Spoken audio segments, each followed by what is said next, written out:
I think most of you by now know that I mean, it's the airborne fraction of CO2 that's critical. It's the amount that goes into the atmosphere. But the oceans and forests are two main sinks, and so they absorb a very large part of the carbon emissions. But what we're seeing is that the airborne fraction of those carbon emissions is increasing.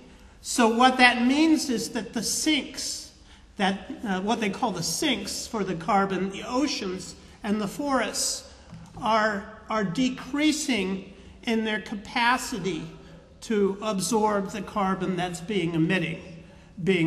And so these are the three factors that explain why there's been an acceleration since 2000 in the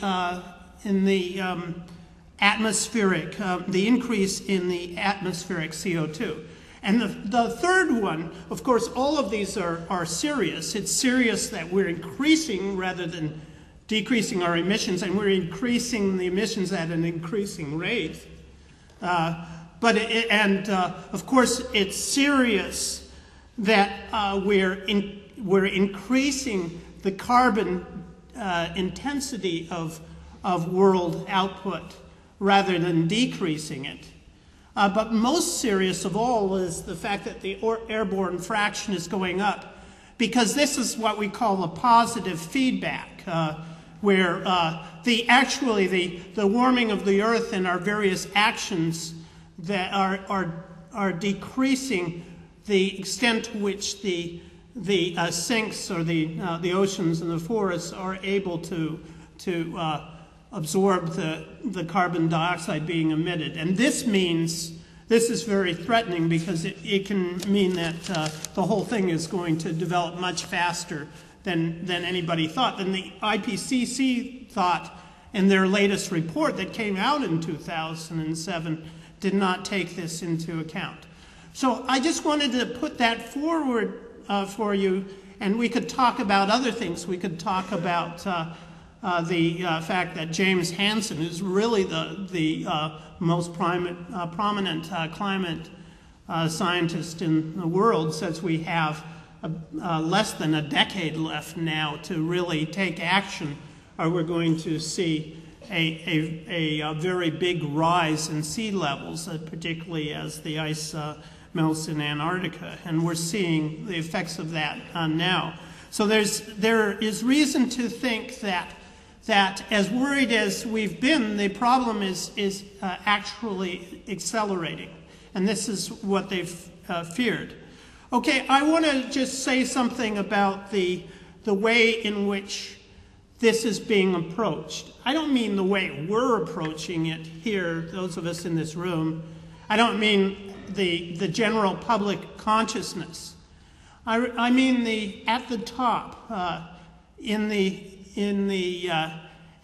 system itself, in terms of the attempts to manage this, and particularly the views coming out of the economic side, because that's really crucial in approaching this. And of course, I think many of you know that the most prestigious, and some even say radical, analysis of the problem is the Stern Review, brought out under the leadership of Nicholas Stern, who was